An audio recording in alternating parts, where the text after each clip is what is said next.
سب سے بڑا عذاب جو ہے، یعنی سب سے بڑا نقصان یہ ہے کہ آپ اپنے رب کو ناراض کر دیں، اور اللہ کا غصہ اور غضب، فباؤ بغضب من اللہ کا غصہ اپنے اوپر جائز کر دیں۔ آج اللہ تعالی ہم سے ناراض ہے، غصہ ہے، لیکن اب اس سے بچنے کی تو ایک ہی صورتحال ہے کہ ہم استغفروا ربکم ثم توبوا الیہ، اپنے رب سے معافی مانگو اور پھر اس کی طرف رجوع کر لو۔ آج کا مسلمان رجوع الی اللہ نہیں چاہتا۔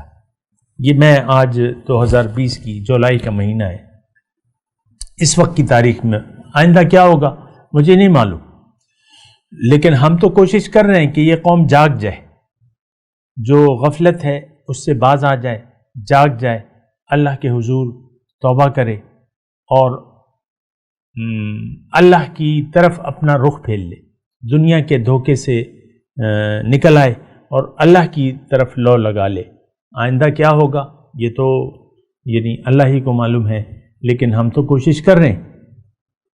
تو مایوسی کی ضرورت نہیں ہے، اور بہرحال ہم تو جگانے کی کوشش کر رہے ہیں۔ جو جاگتا ہے جاگ جائے، نہیں جاگتا تو ہم تو اپنے دل میں تنگی نہیں لائیں گے۔ کوئی ہمیں جھٹلائے یا ہمارا مذاق اڑائے یا ہمیں تکلیفیں دیں، اس سے ہمارا کوئی واسطہ نہیں ہے۔ ہم تو اپنا کام کرتے رہیں گے انشاءاللہ۔